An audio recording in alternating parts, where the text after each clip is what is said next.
Hello, welcome to Interviewing Strategies. My name is Doug Brown, career consultant coach with the Baltimore County Office of Workforce Development, Career Centers. We are working virtually and want to bring this interviewing strategy tips and guides and information to you to get you ahead of your competition, to make you closer to your next opportunity and to that offer of employment. Today, it's more important now to practice, specifically because we're living in a virtual world. Many of the job interviews today are being conducted via the internet, virtually, live virtual interviews and one-way interviews with questions recorded by you and sent back to the employer. So it's a little bit of a complicated maze, but with practice and preparation, you'll do very well to get to your next opportunity. So what are we going to go over today? Preparing for the interview, dressing for the interview, getting out the door, understanding the different types of interview. There's many out there that are going on now. Answering those famous questions. Why should I hire you? Tell me a little bit about yourself. What are your salary requirements? Why did you leave your last job? What's your greatest weakness, your greatest strength? A lot of questions to really go over, and those industry related questions that particularly relate exactly to your industry. Be ready for those. And then interviewing the interviewer. An interview is a conversation where you're going to interview them as much as they're interviewing you. You want to know if you're a good fit as well, right? So we'll go over that a little bit in closing. If you're really happy with the way the interview was conducted and what you've discussed, you want to ask for the job. Don't be bashful. Don't be shy. Ask for the job. So success equals preparation. As Zig Ziglar said, success occurs when opportunity meets preparation. By virtue of you being here today, you're going to be a little bit more prepared than your competition. Then after today, I can't stress enough, it's going to be so important that you practice. Do mock interviews. Find somebody to help you out. Look in a mirror. Record your interview. Answer those questions in a mirror. Be ready. I can't tell you the countless numbers of job seekers that I have worked with over the years where we've done mock interviews where it has led to an offer of employment. I've gotten great feedback from my job seekers of how helpful mock interviews are. So I highly recommend that you do them, and then you prepare. We're going to go over some things that you need to do to be ready to face that interview one-on-one, whether it's virtual or in person. So when does the interview start? When you arrive, when you get the phone call or email, when you submit your resume or application, when you develop your resume. Or how about when you have a vision of what you want to do? So when you have that target nailed down, then you can build your plan, your campaign. All good answers because you're spot on. When you arrive and walk in the door, your interview's on. They're observing you, right? When you get the phone call, your interview's on. When you develop your resume, it has to be better than your competition to get an interview, right? When you complete that application, it has to be better than your competition to get a call, right? Good marketing materials lead to interviews. So important. We can help you here at the Workforce Center. That's what we do. We develop plans that consist of building that resume, your marketing materials, doing mock interviews, maybe some training, right? And helping develop your vision.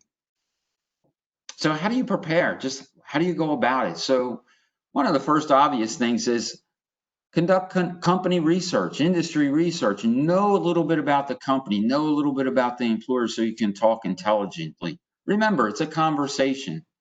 Industry research, how about competitors, other organizations that are related to the one that you're interviewing for? And you can get a lot of this information on the internet to do that research, right? How about study the job description? Know the job description inside and out. What is the employer looking for exactly? What are the skills, the soft skills? What kind of background education is needed? How does it match up with your interest and skills? When you know that, when you know what they're looking for, you can really target your answers to their questions to what they're looking for.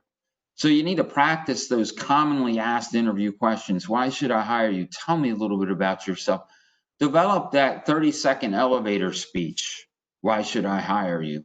That's your sales pitch. That's your marketing pitch to that employer. The Reader's Digest version, be short and sweet and concise. Just zero in on who you are and how it applies to that employer and what they're looking for. Employers like solutions and problem solvers. They like trustworthy people that they know that are going to show up and help them out. So it's all about the employer when you're answering those questions.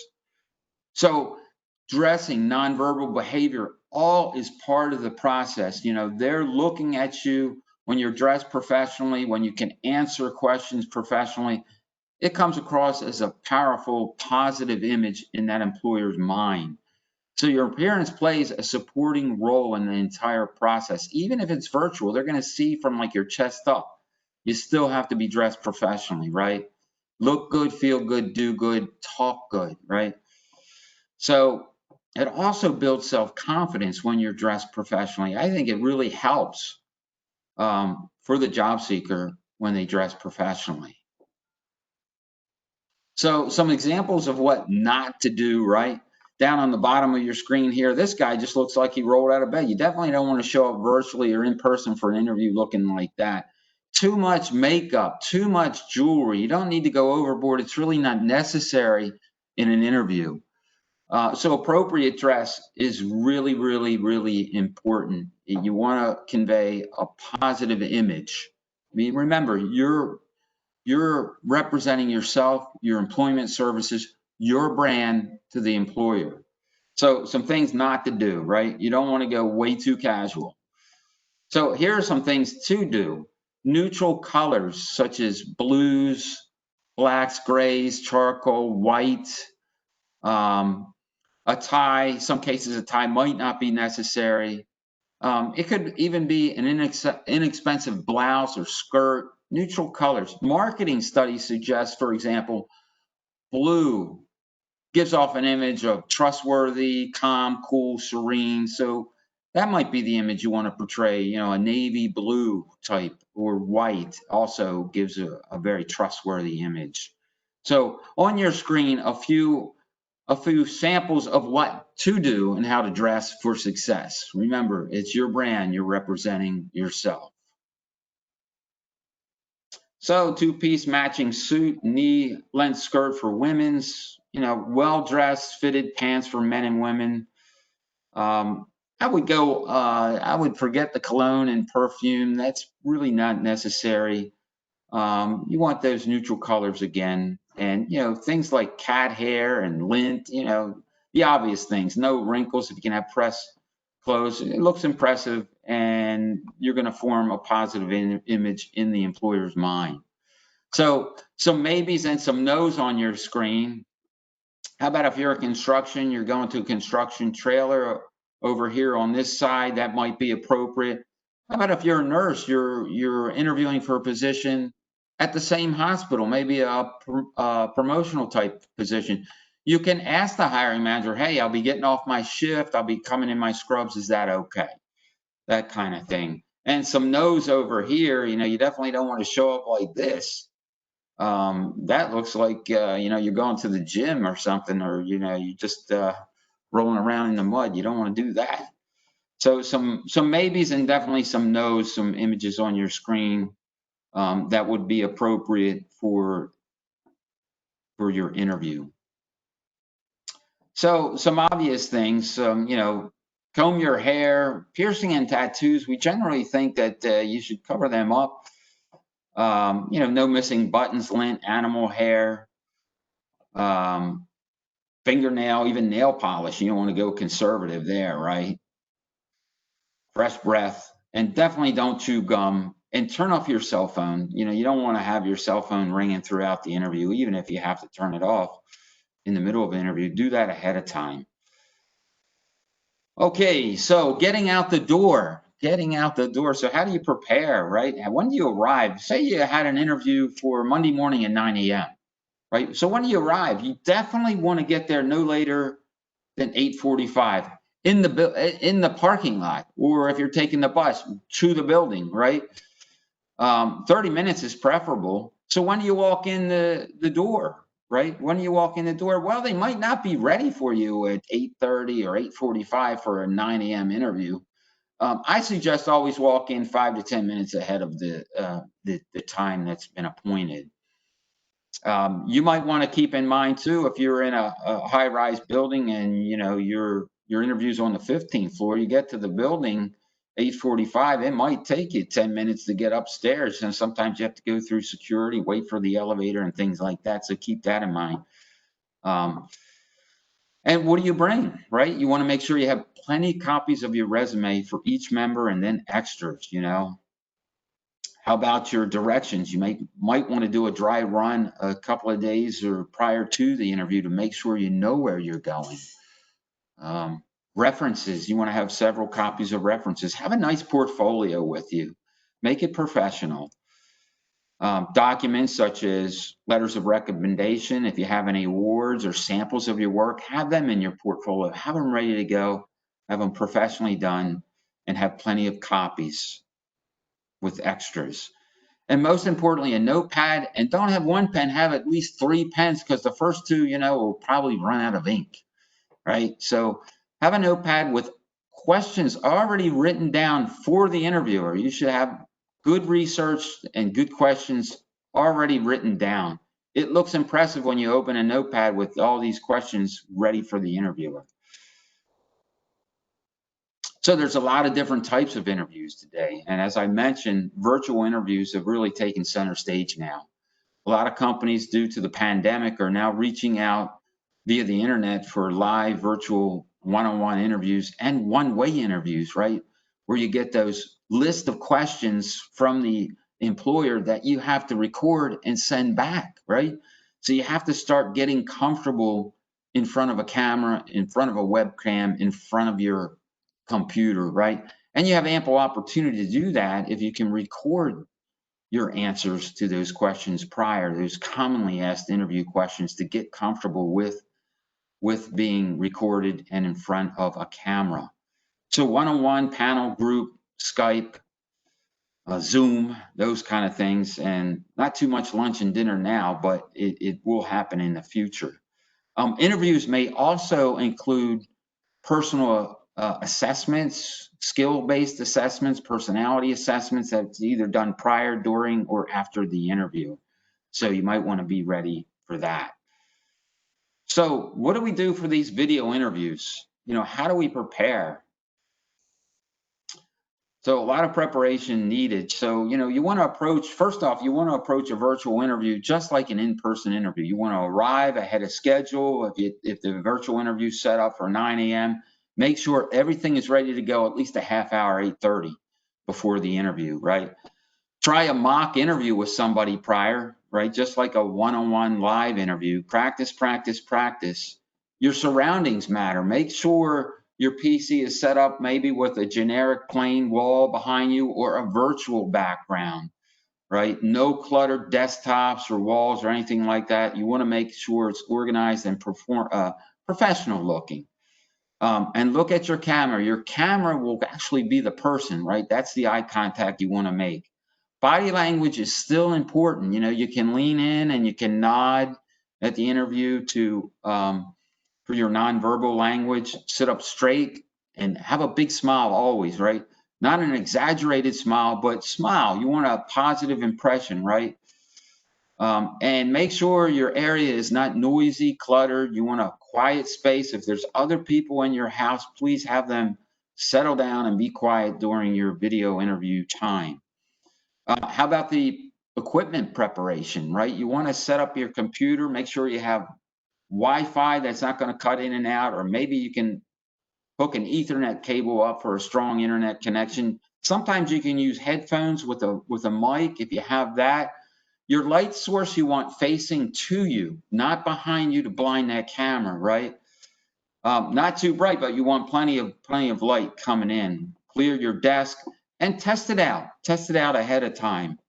And again, you know, a career coach or consultant at the center, if you're connected with one of them, that we can help you out with mock interviews and so forth, and with preparation as well. Now, through the centers, we have Perfect Interview. This is a web-based tool which basically creates a compelling and realistic simulated interview experience where you're going to be in front of your laptop, your PC, or if you have a tablet, you could probably try to do that. But laptop or PC preferable because it's more stable and bigger, a little bit bigger usually. And what this does is we set it up and it fires off questions where they're recorded and you play back the record to see yourself, right? And then it has coaching. They're going to coach you on the particular questions that you select on how to answer them. It's really, really valuable experience. So I would encourage you after this webinar to contact the center. We're going to give you some contact information, phone number and email address. If you want to get connected with a career consultant, we can set you up with this Perfect Interview to help with that. So chip away at it, keep practicing, keep building, and keep preparing for your interview a little at a time. It might sound a little overwhelming. We're going to go about an hour today. But if you keep working at it, it's just going to build your confidence and you're going to become stronger the more you work at it. So Perfect Interview, that's a tool designed to help you through your interview, virtual or one-on-one live. So how do you prepare, right? How do you prepare for an interview, a virtual interview, those video? Let's get some tips from an actual job seeker. How did she prepare? This is how I prepped for my video interview to get my job. A company called Yoga Club, and it's a subscription box for women's activewear. So I took the time to sign up for the box and become a customer myself, really get a feel for what that customer experience was like so that I could speak to it in the interview. In today's world, the video interview is way more common. You definitely want to test out your computer. I recommend doing a quick trial run prior to the interview to make sure that the sound is good. You have to make eye contact and really showcase who you are and your personality. It's a little challenging doing that, talking into a camera, but I think that ultimately helps you stand out. Here are some ways you can prepare for your video interview. First, find a comfortable spot. I really like this table, the perfect height. Make sure that the camera is positioned so that you're right in the middle, not too high, not too low. If you don't have a table at the perfect height, you can always put a stack of books under it to help frame your face correctly. Lighting is also really critical. I'm in a studio and the lighting is perfect. It's all professional. But if you're at home, you can position yourself next to a window or put a lamp in front of you. It's important to have the light coming directly at you versus behind you. And remember, this is a video interview. You're on camera, so try not to bite your nails, play with your hair, or touch your face too much. So that's how I prepared for my video interview. I hope it helps you get your job.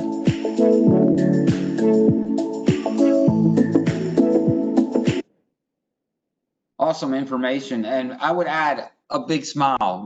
Remember, positive, positive, positive. Smile all the way through. So important information. How about that one-way interview that we talked about where you get questions that are generally emailed to your inbox where you are going to record your responses. And once you open up these questions, you're going to have a certain amount of time to answer each question. Usually it's up to about 10 questions, depending on the employer. They want to know a little bit more about you.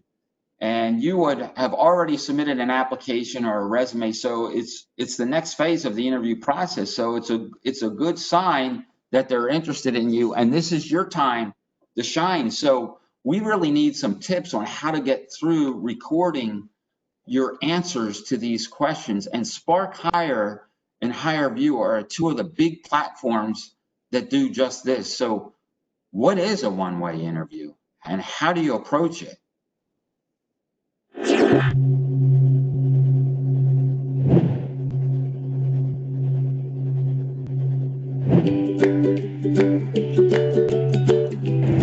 A one-way video interview consists of you answering text or video-based questions on your own time via a webcam or the SparkHire mobile application for iOS and Android devices. Well, first and foremost, you're being asked to do a one-way video interview because you stood out amongst the candidates that applied for the position and the company wants to learn more about you. Some people get confused because this is their first time doing a one-way video interview and they think the company is using it as a replacement to the in-person interview, but this is not the case. It's simply an excellent opportunity for you to showcase your personality and why you're a great fit for the position. The company that's looking to hire you watches your videos from a secure and private account. Only those involved in the hiring process at this company are watching and reviewing your videos. Having the opportunity to do the interview on your own time gives you the ability to prepare and set yourself up in a comfortable setting so you can put your best foot forward. Some companies even give you the option to re-record your answers.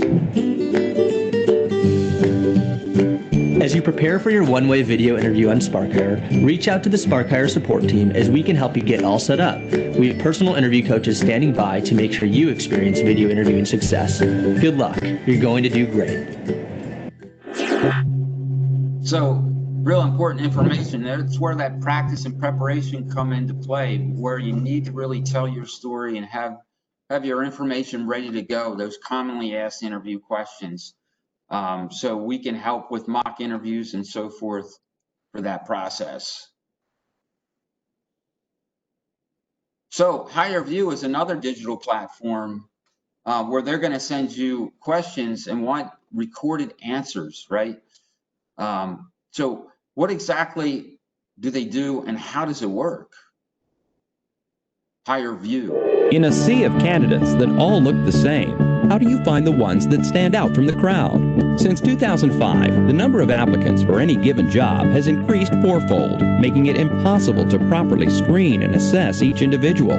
What's more, your best candidate could be the 100th to apply, yet you've only got time for the first 25. This bottleneck makes the process unfair and impersonal for recruiters, candidates, and hiring managers. And while you're drowning in resumes, your competitors are clicking through on-demand digital interviews, spending more time with the right candidates and quickly skipping the bad, all in less time than it takes to wade through the resumes in your inbox. How are they doing it? Meet HireVue, a digital interview platform that makes the process 1,000 times easier and fun.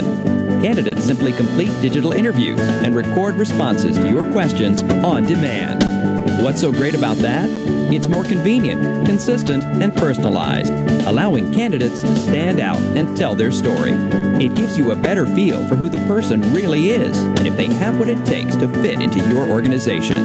With HireVue, you watch candidate responses on your own time, compare and rate them side by side. Got a knockout question? Go straight to it and quickly filter out those who don't meet your criteria. Then share the best digital interviews with hiring managers and other team members. Collaborate and capture ratings and feedback in real time. Then use visual evaluation tools and analytics to make data-driven decisions.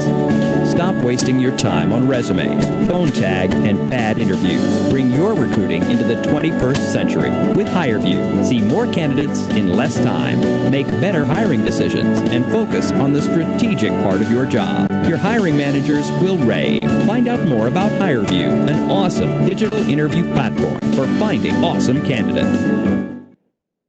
So two platforms, SparkHire and HireVue, recorded answers to employers' questions.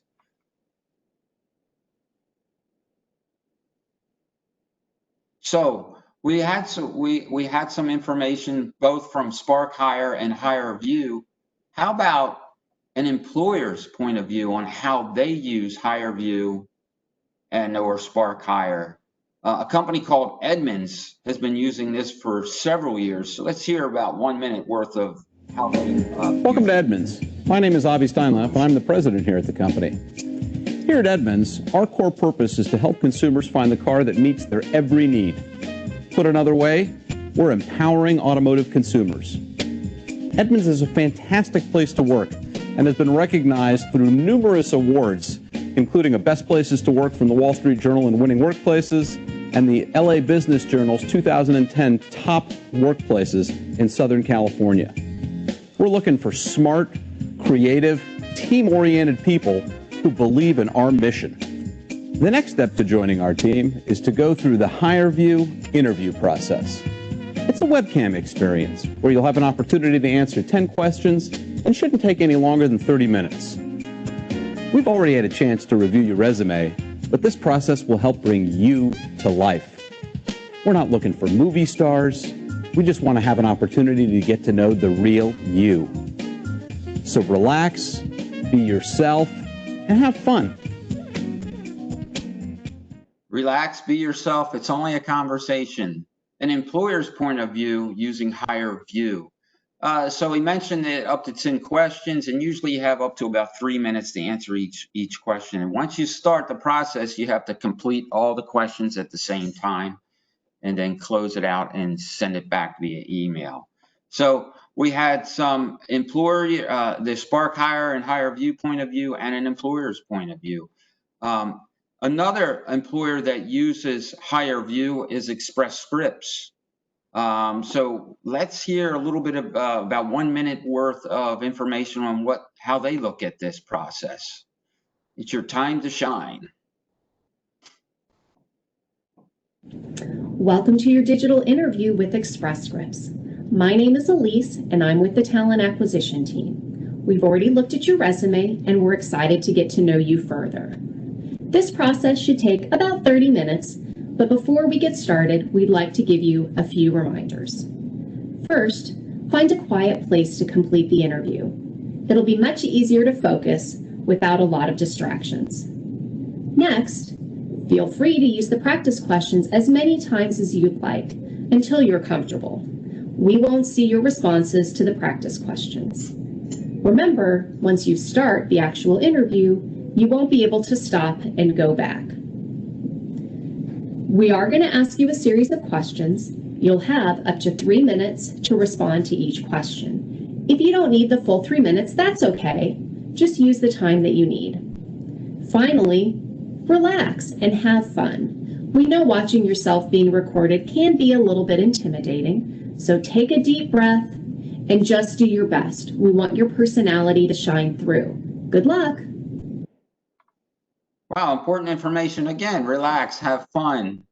30 minutes, 10 questions, about 3 minutes per question from 2 employers. They just want to get to know you, right? So remember, it's a conversation, not an interrogation. If you're good at answering the questions, if you know your story, you'll do just fine.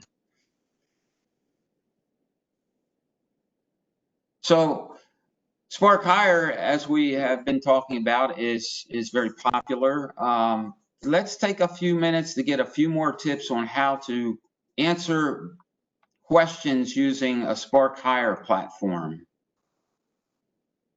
Hey everyone, this is Self-Made Millennial. I'm Madeline Mann. Today you'll be learning what to expect in Spark Hire one-way interviews, how to prepare, examples of how to improve your answers, some clever approaches to make you come across more natural, and then stay to the end because I will give you the key thing to say to dramatically increase your chance of hearing back and getting that next interview. As an HR and recruiting professional, I have made it my mission to provide you with the most current tips about the job landscape. So make sure you subscribe to this channel and hit the bell to get new videos on Thursdays. Spark Hire is a platform where you may undergo a one-way interview. It's similar to HireVue and other one-way interview platforms where you record your answers and the employer reviews it later. You may not get any info ahead of time from the company you're interviewing with, so here is what to expect on the platform. The most questions you will be asked are 10 questions, and it's up to the hiring manager to choose how many they want to give candidates. Once you start, it will tell you how many questions there are. You'll get the questions presented to you one at a time, and you can take some time to gather your thoughts before hitting record. The hiring manager also sets the amount of time you can have to answer, which can be anywhere from 30 seconds to 3 minutes. Notice the amount of time they give you. If the question is, do you have experience with project management software? and they've given you 30 seconds, that is likely what I call a check the box question, where the answer they are expecting from you is something simple, like, yes, I have experience with Trello, Monday, and Clubhouse. I was in charge of rolling out Clubhouse at my current company. And stop. You don't need to fill up the whole time. If they ask, what is your experience with project management software, and they give you, say, 2 minutes, I recommend naming the software and then tell a story of how you rolled out Clubhouse using the PAR or STAR format. Same deal. I'll link 2 videos about how to build your story toolbox and how to rock a behavioral interview in the comments and in the description. Now, don't stress so much about running out of time in your Spark Hire one-way interview. What I recommend is in the last 15 seconds they give you for an answer, give them a menu or a teaser of sorts of things that you could talk to them about later. So you could say something like, I could also go into more depth on project management, including how I project managed the most recent product launch, my Scrum Master experience, and the research I did that went into choosing a PM platform. You're listing off stories you think they might be interested in, because if you don't mention that you have experience with something, sometimes they just assume you don't. Before you answer a question, you will know how many takes you get to answer that question, how many chances you get, which could be anywhere from 1 to unlimited. Again, it's the company who chooses what they want. I don't know what it will be for you. On the technical side, I recommend doing this interview on your computer. It comes off as more professional, but there's also a free mobile app. Make sure you are testing your microphone ahead of time and checking your system preferences. Because on a one-way interview, no one is there saying, hey, you're on mute. Create a guest login on your computer so that you eliminate any sort of unforeseen notifications flying your way during this interview. We do not need any added stress here. Let's talk about how to prepare and how to completely wow these people. The biggest mistake you can make is trying to be too perfect and too scripted and too dead in the eyes. It is better to have a bit of energy, smile, and fumble some words rather than have a monotone, scripted answer. The camera makes your energy lose 10 pounds, so make sure you up your energy a bit more than you would in a typical conversation. They are looking for baseline qualification, communication skills, and enthusiasm for the role in the company. Though there are people like me who default to being excitable, so if you risk being too hyper or over the top, an easy way to check yourself is to not bring your energy down, but speak slower. You can show a lot of energy, but if you slow your speech, you can come off as confident rather than manic. While this interview is incredibly cold and lonely, a human will be on the other end eventually watching it. So it is important that you connect with them. Again, you'll want to smile and you'll want to look directly at the camera, not at the middle of your screen, so that the viewer feels like you are looking into their eyes. This has a powerful psychological impact. A really great tip is to tape a friendly face next to your camera. Maybe tape the face of someone you both respect and feel encouraged by. I might tape Sarah Blakely up there, or maybe a Leslie Knope. This sounds wacky, but legitimately works. If you want more tips on how to highly impress the interviewer during a video interview, how to prep, and then 2 standout things you can do to be totally memorable, watch my video on how to do a video interview. I will link it in the comments and in the description. Make sure before you do your first one-way interview that you put yourself through some good old-fashioned homemade exposure therapy. Exposure therapy is where you simulate the stress-inducing environment so that when you face it in real life, you are better at coping. So I recommend practicing with things that make you nervous, such as have a countdown timer right there in your face, record your responses on video, have a friend on the other end with their video off, just sitting there judging you, and have them ask you questions that you possibly didn't choose or plan for. If you're anything like me, all of these factors get your blood pumping, but you'll feel much more in control come the real thing. I will link 2 videos in the comments and in the description that include how to not ramble in a job interview and also how to increase your confidence. Next, come prepared with notes. Have the job description out in front of you and have stories from your professional career that show your competence as relating to that job description. It's what I call building a story toolbox and is one of the most potent ways of passing an interview with flying colors, such as this job seeker who landed her dream job at Amazon during the coronavirus outbreak from using my story toolbox approach. I will link a video on how to build a story toolbox of your own and a playlist of all of the most common interview questions and exactly how to answer them. So many of these questions in that playlist show up all the time in these Spark Hire one-way interviews. So make sure you have bullet point notes of what your answers will be to those questions. Also, after this, make sure you follow up asking about next steps if you don't hear back for a week. I will link 2 free downloads of follow-up email templates. Okay, so some real good information. You can have your resume, your bullet points, your stories, your talking points right there on your desktop as you're answering these questions to refer to during one-way interviews. Use it. Use that information to help answer the questions in a powerful way. So real good tips for answering these one-way interview questions. So answering the questions, any questions? So you want to be truthful, right? That you share, present yourself in a positive light, and tailor your answers to the needs of the employer. It's all about the employer, not necessarily you.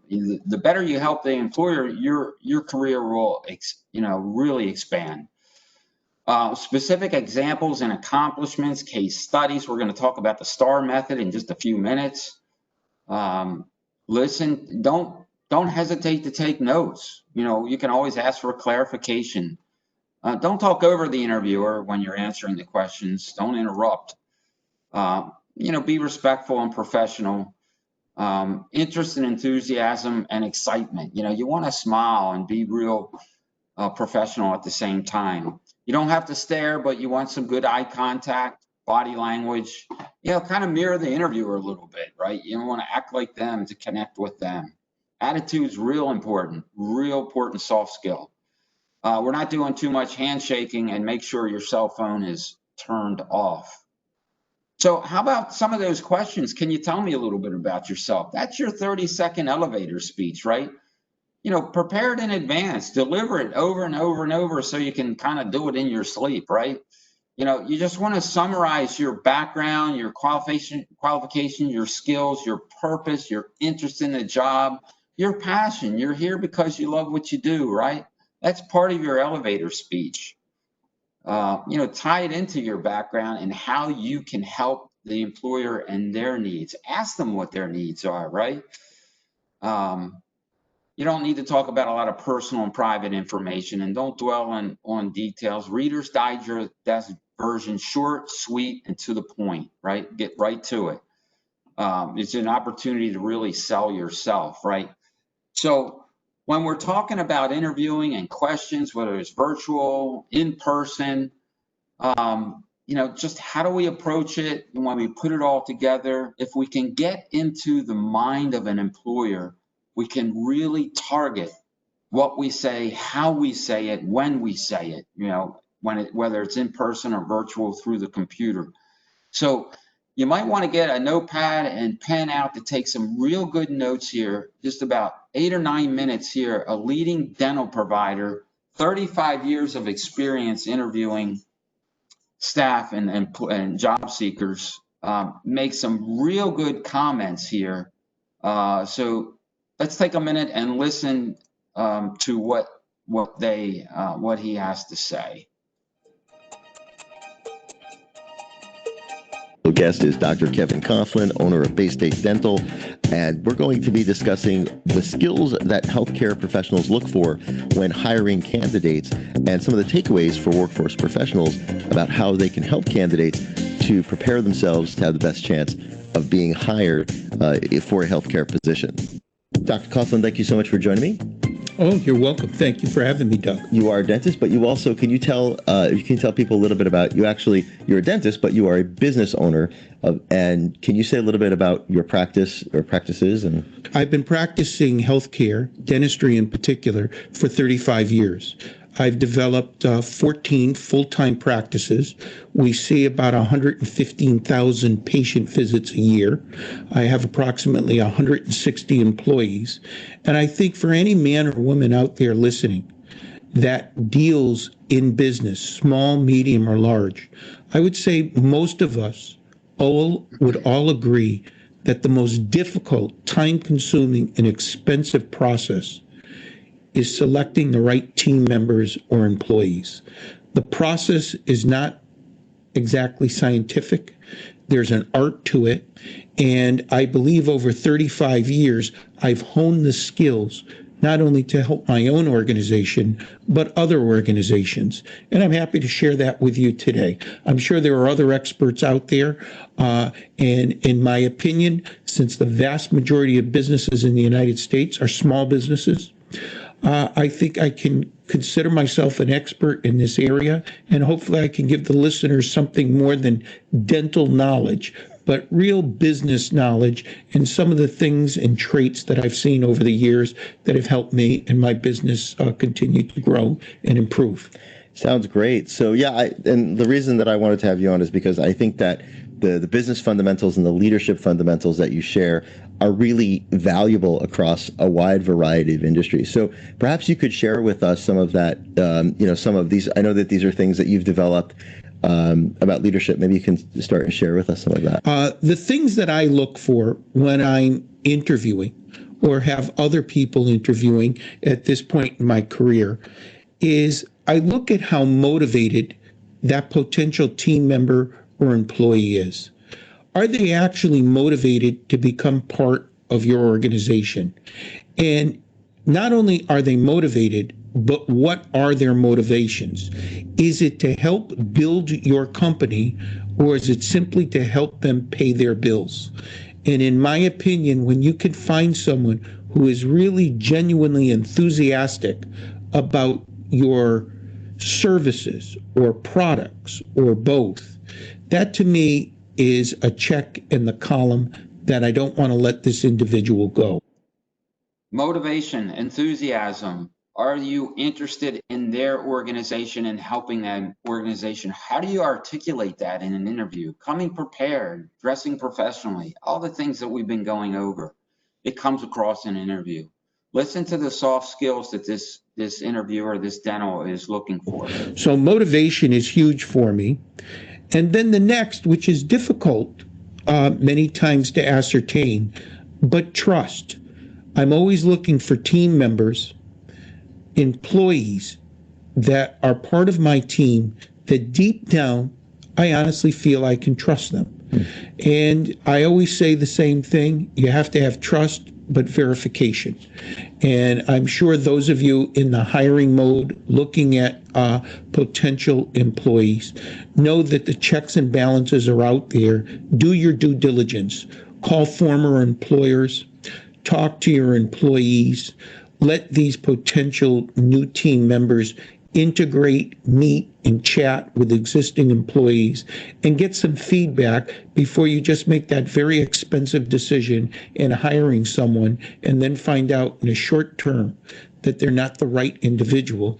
And it creates chaos in your company, and it creates dissatisfaction, and it's expensive. So trust. Do you have any testimonials, any recommendation, any performance evaluations that can convince an employer that you are trustworthy, you are serious? Before you go on really quickly, a quick question for you. So I'm putting myself in the position of a workforce professional who's listening to this, and healthcare is one of the largest growing fields. I mean, in the United States, we're losing jobs in manufacturing. Healthcare is one of the few places where we're actually adding jobs.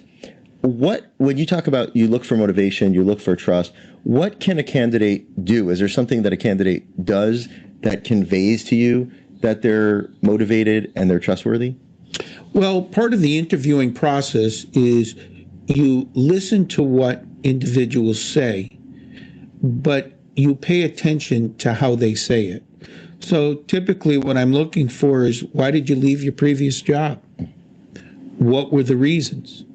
And a trained interviewer can pick up on body language, tone, and just an intuitive sense that people are either telling you the truth or they're not, whether it's through eye contact and body language or a combination of both, whether it's inflections in their voice or a combination of all of them.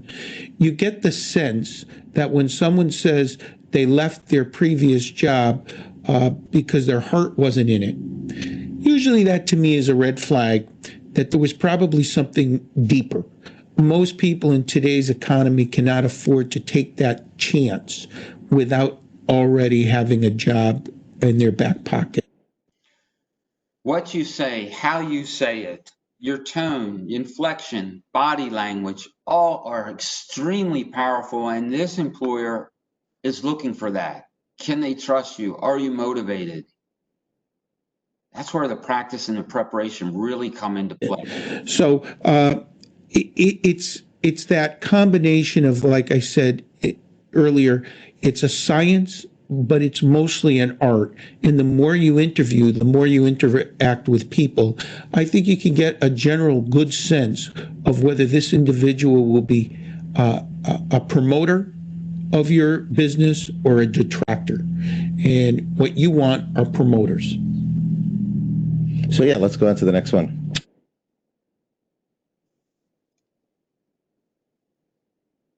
So are you a promoter? Are you a detractor? It's that combination of, like I said earlier, it's a science, but it's mostly an art. And the more you interview, the more you interact with people, I think you can get a general good sense of whether this individual will be a promoter of your business or a detractor. And what you want are promoters. So yeah, let's go on to the next one. Sure. I also am always looking, and I think this is sort of self-evident. You want people with a positive attitude. Downers do not help your business, whether it's service or sales or both. If you don't have a positive attitude and you look that the cup is always half empty, that individual is going to tear down your other team members, and they're going to be depressing. So you generally want somebody that's upbeat, but I put quotations around this. You don't want someone when the sky is falling, they turn around and say, yeah, life is beautiful. Right, it's all going to be okay. Yeah, you need realistic people with realistic goals. But I think attitude is one of the other factors that to me is critical. In 35 years of being in small business, the single largest factor to me that denotes success is determination. Is this employee determined to learn the processes and procedures? Are they determined that if they have a bad day, they're still going to show up tomorrow and work just as hard? And I have just found, whether it's through personality, the way individuals have been brought up, their life experiences, determination, to me personally, is one of the hallmarks of a great employee. And I'm always looking for individuals that are determined. If you are determined to get the job, you're going to show up and have a powerful resume, a powerful clothing, powerful body language, powerful preparation. It'll bleed through in the interview, trust me. To make your business, your services, and your products the best that they can be. You know, it's interesting because the things that you're mentioning are what they would call in the industry soft skills. You know, and it's really interesting because when we think about the skills gap, one of the things employers actually say is that the biggest gap isn't this person doesn't know how to operate a machine. It's that they don't know how to deal with people. They don't know how to interact. So everything you've mentioned so far is soft skills. I mean, I'm curious, all things being equal, how much weight do you put to the technical knowledge and experience that someone has? Like, for example, if you had somebody who had higher technical ability but less soft skills, or maybe somebody who didn't have as much experience but had some of these really determined, really positive, you know, I guess how would you weigh that? Well, in my years of experience, I can teach anyone a technical skill. I can't teach someone to be determined. I can't teach someone to have management and leadership skills. I can't teach people to be patient. I can't teach people to be trustworthy. I guess in a roundabout way, if leadership acts in professional, ethical manners, that can trickle down to everyone in your organization. But to answer your question more succinctly, I would put 95% in soft skills and 5% in the, let's say, hard skills.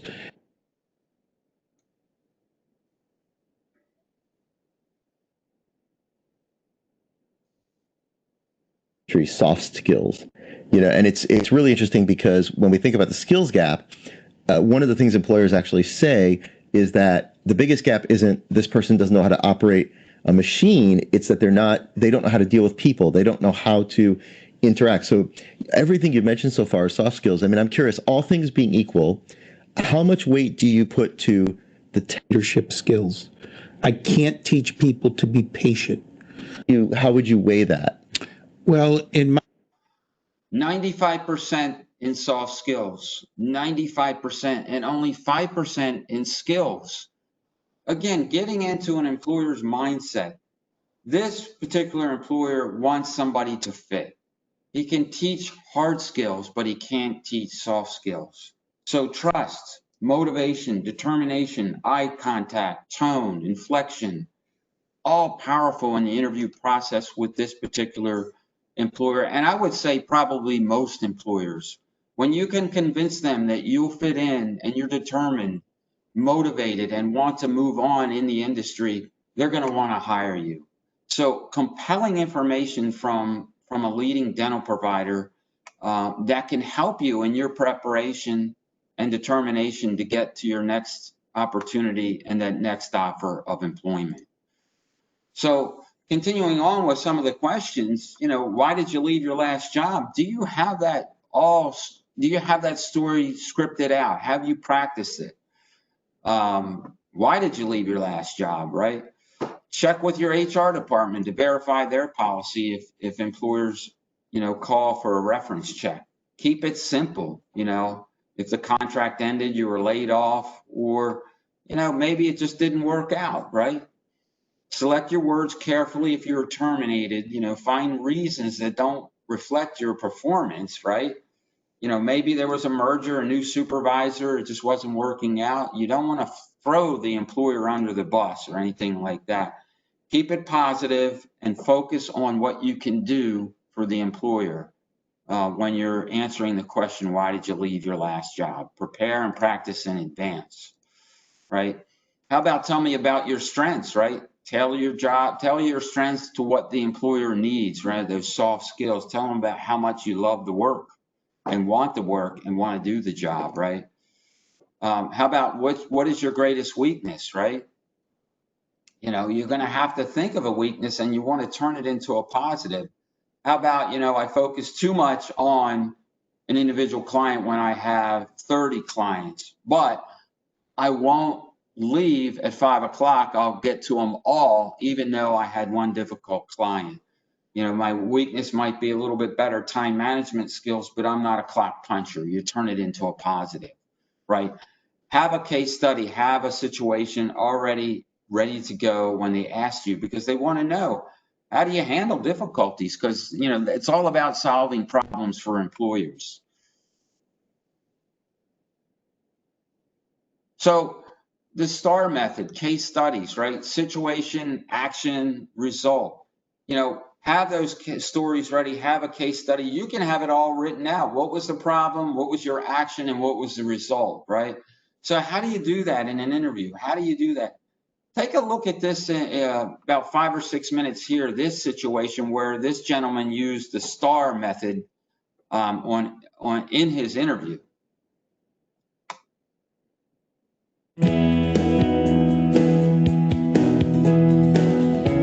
Well, with behavior-based interview questions, what employers are doing is they're looking at past behavior to get a predictor of future behavior. Let's say they ask, can you give me an example of a time where you took initiative to solve a problem? They want to hear a story about where you took initiative.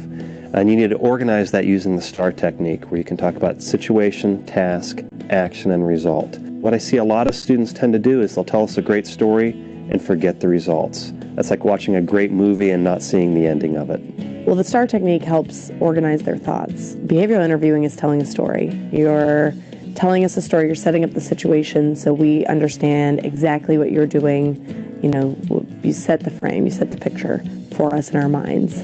The task is, you know, what was the problem? What was the issue? Set that piece up. And I want to know what you did, not my manager did this or we did this. I want to hear a lot of what did you specifically do? And the results, how did it end?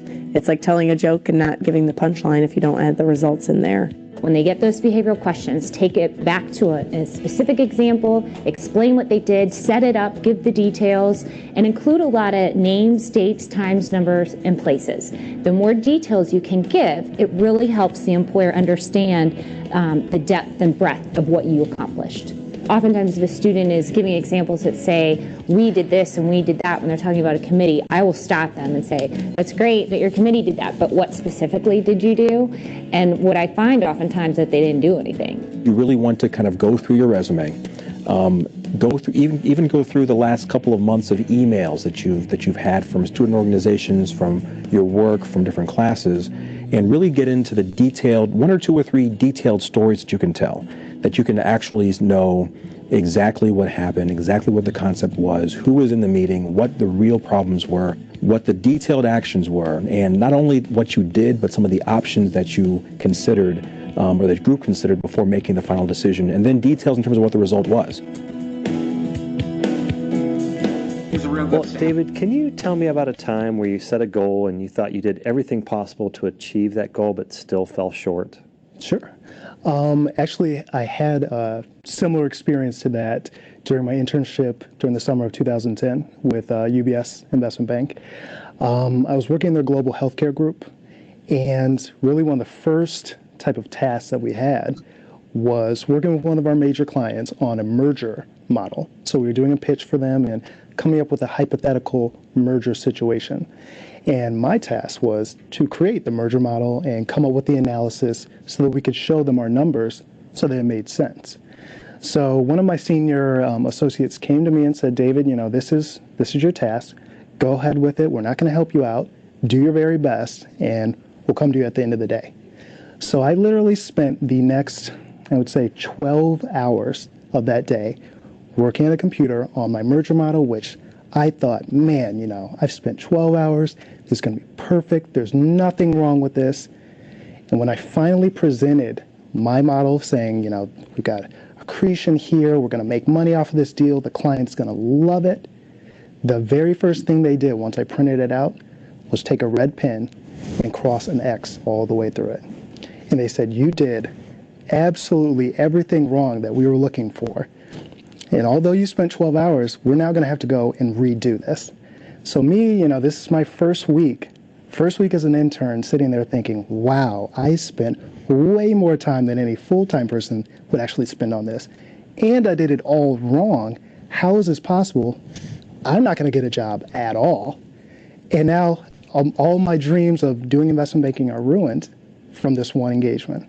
And what I later realized was the fact that, you know, when you come in, and this is what they told me at the end of the summer once I finally received a full-time offer, when you come in, they understand you don't know everything. You know, you're not supposed to know every single thing about investment banking or your internship in general. When you come in, they want to see that you are putting forth the full effort, you're going above and beyond, and really trying to do your best in terms of what they show you and what they want you to do. So at the end, that same senior analyst who crossed an X directly through, which, you know, I will admit it was incorrect, my work, he later said, you know, David spent half of a day on this model. He didn't give up. He was determined. He was confident in his work and what he thought was right. Even though it ended up being wrong, that same determination was what helped him to really be a perfect candidate for what we're looking for as a full-time analyst. So although I failed, and I definitely did fail, I did my best and I learned from that experience and ultimately got a return offer from UBS.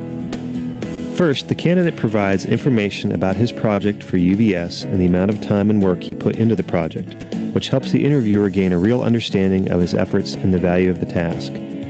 Next, the candidate structured his example using the STAR technique: situation, task, action, results. Situation, explaining his UBS summer internship with the Global Healthcare Group. Task, explaining the merger model he was developing for a client to share UBS's financial expectations for the merger. Action, the amount of time and effort he put into the project. Results, the lessons learned from his mistakes and how he overcame these failures to receive an offer for full-time employment. Third, the interview candidate's story was focused on a specific project and experience rather than a story about how he generally overcomes failure. Finally, the candidate's story was specifically about his experience and not a shared story about a team's accomplishments.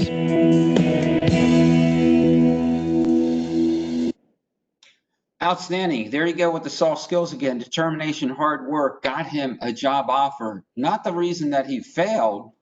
He failed miserably in his project, but they could see through that he was determined to get the job done right. And they knew he would eventually be a shining star and offered him the employment. So have your stories ready to go, situation, task, action, result. Have those case studies. You can write those out. You can write those out and have them ready to go already. And I would recommend a written case study, a written STAR method. So continuing on with answering the questions, how about tell me about your most significant accomplishment, right? Again, your story, stay relevant to the job. Try to parlay it right back to the employer and how it will help them, how your determination will help them in their job and their company. Quantify your results whenever possible. So behavioral interview questions, human resources like these questions. Anyone can claim to be good at something, but the best predictor of future behavior is past behavior. So you want to dwell on all the good things that you've done over the course of your years, or if you're just starting out, there's all other kinds of accomplishments you might have had in school, at home, that can be used in a job interview. So situation, action, result. So the most dreaded question, what type of salary are you seeking? There's all kinds of ways to answer this question. And when you get it, do you get it over the phone, a phone screening interview? What is your salary requirements? You can turn that around. Real quick tip is you get that, what are your salary requirements over the phone? Ask them if they had a range. Well, great question. I was wondering if you had a range for this particular job because I'm pretty sure I fit right within that range. Or if they press you for a salary, use a range. Make it large. Based on my past experience and an industry norm for this particular position, my salary range is anywhere from $50,000 to $65,000. Make it large, depending on the duties of the actual position. But I'd like to talk a little bit more about the position. So what type of salary are you seeking? Try to avoid talking about the salary until the very end of the interview, because you want to build up your value as you go along. You want them to like you and want to hire you before you talk about salary, because most employers will have a range for the job, right? And as they like you, that range might go up. Base your answer on specific research, Glassdoor, salary.com, pay scale, and then others maybe within the industry that you've interviewed.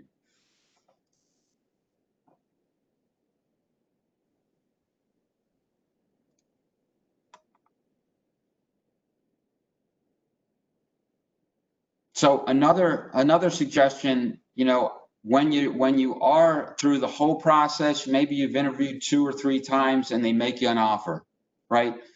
Sometimes you don't have to answer right then and there. Can I give you an answer tomorrow morning? It's 4 o'clock on Monday afternoon. Great, sound enthusiastic. Can I get back to you tomorrow morning sometime? I'd like to sleep on it. That's one way to handle it. The other way is too, if they make you an offer and it's to your liking, you can just accept it. Or they make you an offer and you want to negotiate up, turn it around, ask them a question. We'd like to offer you this job. It starts out at $50,000 plus insurance, plus benefits, plus vacation. You can say, well, is that offer open for negotiation? Well, the employer is going to come back to you and say yes or no. If they say yes, and they say, what are you thinking? You have to be ready to respond to that. I was thinking, with my experience, I can hit the ground running. I can really do this, do that. I was thinking closer to 55. I was wondering if that works for you. That kind of thing. It opens the door. Or if they say no, you can say, well, is vacation negotiable? Or would you be willing to start me, and 4 months, 5 months later, can you renegotiate after you've had a chance to check my performance? So several different ways to answer that question. My favorite way is that negotiable, right? We'd like to offer you the job for $50,000. You simply ask them, is that negotiable? So let's take a look at a situation here where a job seeker is made an offer and answers. Here's a fact. Only 25% of people said they're happy with their current salaries in a recent survey. But knowing how to ask for more takes preparation and practice. So to help you navigate these tricky conversations, we're breaking down the art and the science of negotiating salary.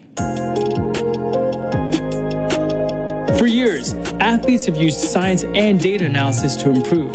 Now, we are doing the same for job seekers everywhere. This is job science.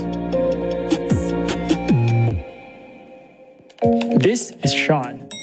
He aced his interview. Now, he's prepping to enter the negotiation phase. The first step, do your homework. Get familiar with the lowest, average, and the highest salary for the position. Remember to account for things like location, experience, certifications, and education. You see, negotiation is a conversation that's about give and take. You have to know what you want while also knowing where the other person's coming from. A fair way to start the negotiation is by asking for slightly more than your goal, but stay flexible. Understand that if you give a range, the employer will likely lean towards the lower number. That's why the bottom of your range should still be something you're comfortable accepting.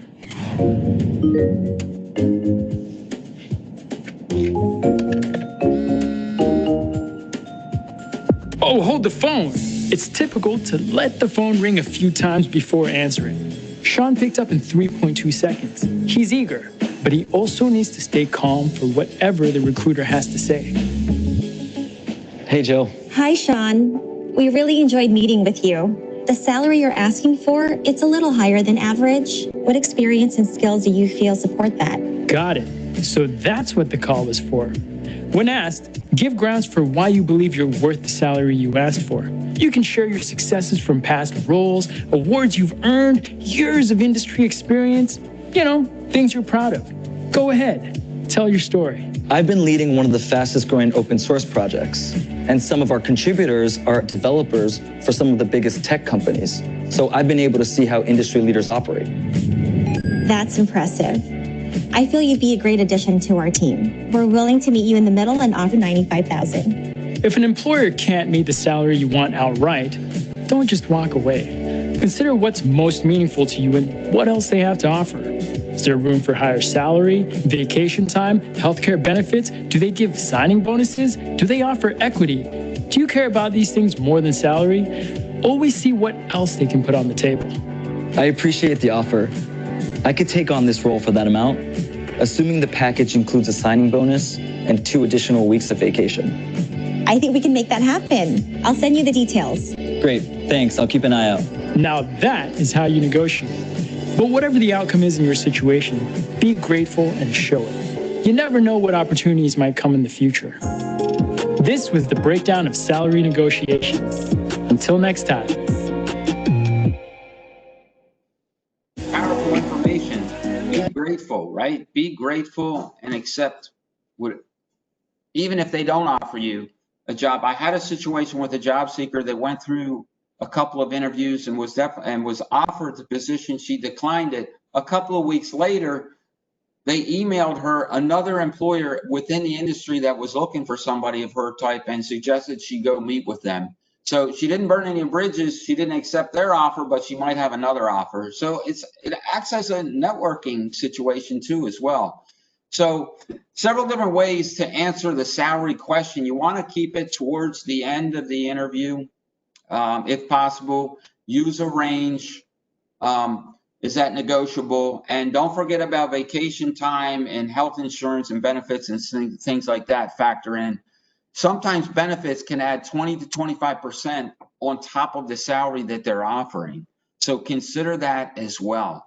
Again, maybe you want to connect with a career consultant with the center because we can help you with this, doing mock interviews and going back and forth. Practice makes perfect. That's that preparation that I'm driving home today.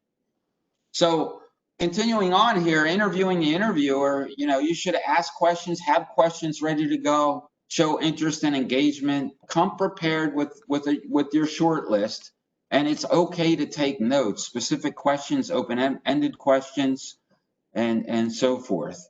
Try to focus on the work, the environment, and their business, how you can help them, that you want to know more about their business. Position-related questions, company-related questions, and so forth.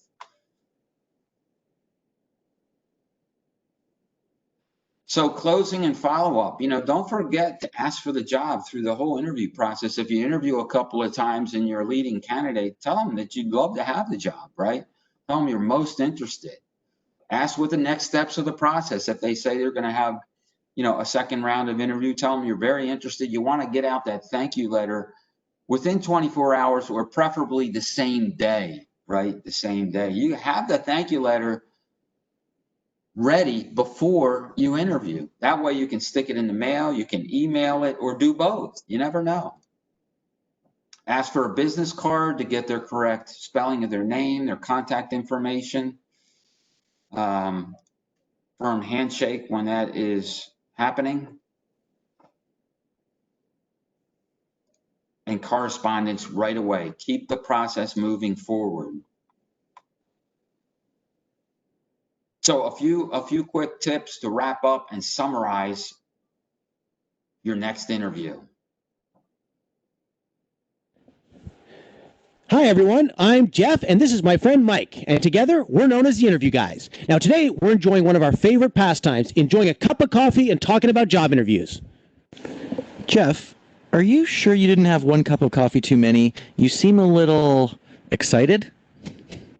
I am excited, Mike, but not because of the coffee, because a lot of people have been asking us to share our best interview tips, so today we put together a list of our top 5 favorites. If you can master these 5 tips, you'll be well on your way to getting a job offer for your next interview. Tip number 1 is that you really need to research the company and the position carefully. It's important to know exactly what they do, who their competitors are, and any current events related to the company. Now take some time to study their website, but make sure you also know the job description inside and out. Our second tip is that you need to practice. In other words, it's important that you prepare perfect answers to some of the most commonly asked and toughest interview questions. How do you do that? Well, hang on to the end of the video and we'll show you exactly how. Tip number 3 is that you need to prepare a few success stories that you can reference during the interview. What is a success story? A success story is a story from your past, work, or personal life that highlights an achievement and reflects one of your strengths. Now, tip number 4 is a very important one. You always need to prepare some questions to ask the interviewer. Why? Because it shows that you're prepared, knowledgeable, and enthusiastic about the job. Not to mention the fact that it'll allow you to learn as much as possible about the company and the position you're interviewing for. So as we said earlier, our final tip is the most important tip on this list. Tip number 5 says that you need to tailor your entire interview to the company you are interviewing with. You see, most people walk into the interview room with nowhere near enough knowledge of exactly what the company or organization is looking for. You need to find out beforehand exactly what the position calls for in an employee, as well as exactly what makes up the company's perfect candidate. Once you have this information, you can position yourself as that perfect candidate by giving tailored interview answers. As we always say, it's not about you, it's about them. Now, if that sounds like a lot to take in, don't worry, because we prepared a special report that explains tip number 5 completely and outlines exactly how to prepare perfect answers to every interview question. That's right. We walk you through our proven step-by-step process for giving perfect. So that's where we come in. I would encourage you once again, to reach out to the centers. I'm going to provide some contact information where you can link up with the career consultant and hopefully start working with the career consultant and chip away at getting your next offer, your next employer. Services and resources that we provide resume assistance. I'm a resume writer, and I always believe that you can make it better. It's a living, breathing document that constantly changes. But once you get it down, you just tweak it along the way, right? And obviously, interview preparation, mock interviews, career consultation, development. When we're open, we have computer lab space. We also have virtual recruitment events that we can make you aware of, and specialized services for veterans and other services.